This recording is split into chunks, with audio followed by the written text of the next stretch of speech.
तुमची मुलं जर शिकत असतील तर तुमच्यासाठी ही महत्त्वाची बातमी आहे आणि तुमची मुलं जर सीबीएसई बोर्डामध्ये शिकत असतील तर ही बातमी तुमच्या आणि तुमच्या मुलांसाठीच आहे।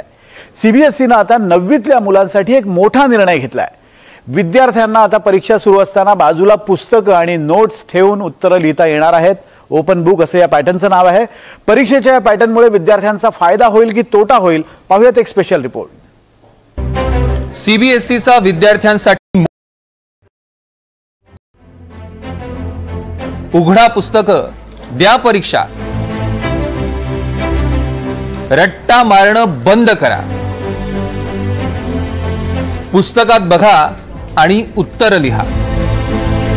परीक्षा या शब्दात जेवढा अभ्यास आहे तेवढंच टेन्शनही आहे। मात्र सीबीएसईच्या विद्यार्थ्यांचं हेच टेन्शन कमी करण्याचा निर्णय सीबीएसई अर्थातच केंद्रीय माध्यमिक शिक्षण मंडळाने घेतलाय।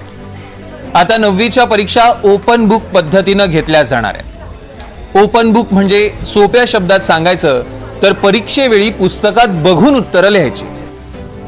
ओपन बुक परीक्षेत विद्यार्थ्यांना पुस्तकं, नोट्स आणि इतर संदर्भ साहित्य वापरून उत्तरं लिहिता येतात। सध्या 9वीच्या विद्यार्थ्यांसाठी ही ओपन बुक पद्धत लागू करण्यात येणार आहे। या पॅटर्नमुळे विद्यार्थ्यांना पाठांतरावर अवलंबून राहावं लागणार नाही, म्हणजे रट्टा मारणं हा प्रकार संपेल।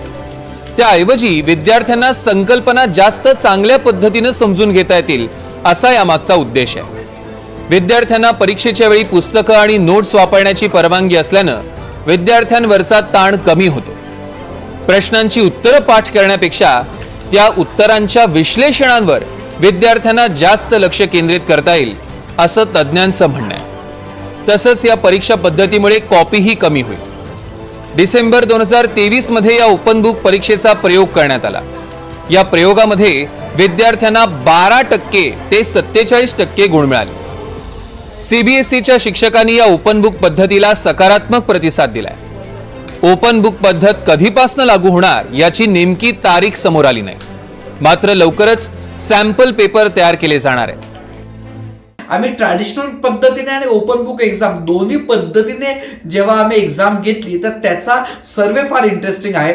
जेव्हा ट्रॅडिशनल पद्धतीने एक्झाम घेतली तर 10 पैकी 6 मुलांना अबो 80% मार्क्स पडलेले होते आणि तेच प्रश्न पण ऍप्लिकेशन आणि क्रिटिकल थिंकिंगने जेव्हा आम्ही प्रश्न मुलांना दिले आणि तुम्हाला सांगितलं की तुम्हाला हवे ते पुस्तकं तुम्ही बघा, वाचा, तर त्या मुलांना त्याच्यामध्ये 10 पैकी 5 ते 6 मुलं हे 60-70% पर्यंत गेले आणि बाकीच्या मुलांना हे 45% पर्यंत पडले।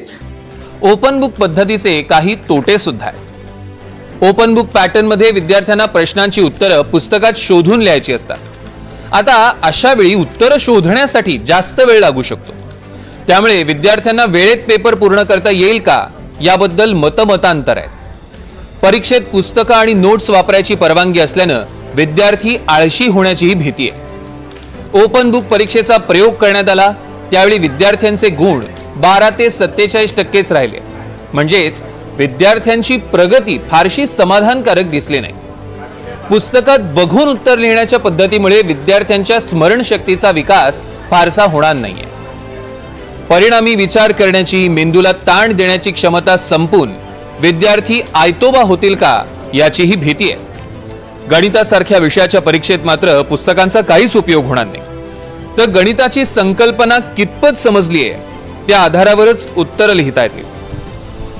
या परीक्षा पद्धतीतलं सगळ्यात मोठं आव्हान म्हणजे विद्यार्थ्यांना पुस्तकात पाहून उत्तरं लिहिण्याची सवय झाली तर भविष्यात ज्यावेळी पुस्तकं न बघता परीक्षा देण्याची वेळ येईल त्यावेळी विद्यार्थी अशा परीक्षेला सामोरे जाऊ शकतील का हा सवाल आहे।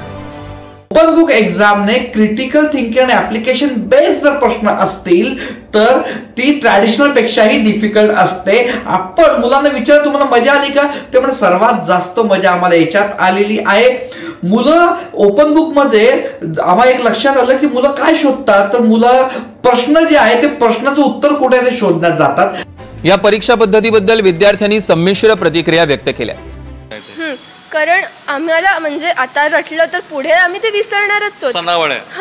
पण ओपन बुक असली तर म्हणजे आम्ही काय लिहितोय, आम्हाला आमचं मन, आम्हाला क्रिएटिव्हिटी करून आम्हाला ते लिहिता येईल, म्हणून ओपन बुक टेस्ट जास्त आमच्या स्टुडंटसाठी बेटर आहे असं. आता CBSE होतं तसं आता ते SSC मध्ये पण जर इन्क्लूड केलं तर आम्हा विद्यार्थ्यांना पण जरा एक पण घरी चर्चा होते ती सकारात्मक असते की नकारात्मक असते? नाही, सकारात्मक. आम्हाला आनंद झाला पण सगळं बघून म्हणजे सगळं ते सोपा नसेल एवढा पेपर, तेवढंच पाठ तसं करायला लागेल. आता विज्ञान हा विषय सायन्स जो आहे आपण टेक्स्टबुक मध्ये जे बघतो ते प्रयोगशाळेच्या मर्यादेमध्ये बरेच प्रयोग करतो आपण, पण सगळे करत नाही है ना? का सगळे करतो? नाही, सगळे नाही करत. मग आता हे जर तसे आले प्रश्न तर काय करणार?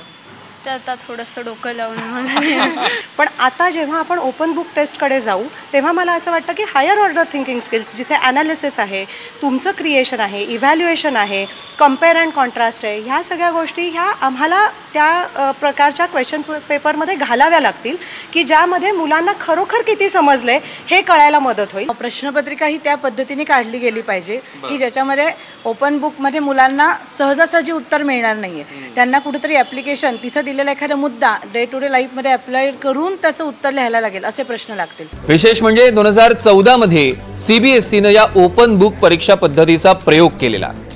इयत्ता 9वी साठी हिंदी, इंग्रजी, गणित, विज्ञान आणि सामाजिक विज्ञान या विषयांसाठी तर 11वी साठी अर्थशास्त्र, विज्ञान आणि भूगोलासाठी ओपन बुक परीक्षा घेण्यात आली होती.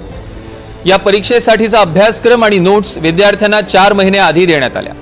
मात्र विद्यार्थ्यांची विश्लेषण करण्याची वृत्ती विकसित न झाल्यानं CBSE बोर्डानं 2018 मध्ये ही ओपन बुक पद्धत बंद केली. ज्या पद्धतीचा नकारात्मक परिणाम समोर आलाय ती पद्धत पुन्हा सुरू करण्याचा अट्टाहास CBSE का करतंय हा सुद्धा एक महत्त्वाचा प्रश्न आहे. ओपन बुक परीक्षा पद्धतीचा मुख्य हेतू म्हणजे विद्यार्थ्यांचा रट्टा मारणं अर्थात घोकमपट्टी बंद व्हावी आणि विद्यार्थ्यांनी संकल्पना समजून घेण्यावर भर द्यावा. मात्र या परीक्षा पद्धतीचे विद्यार्थ्यांवर नेमके काय परिणाम होणार? विद्यार्थ्यांची विचारशक्ती विकसित होणार की विद्यार्थी आळशी होणार हे परीक्षेच्या निकालानंतरच कळणार. Bureau report, NDTV Marathi, Mumbai.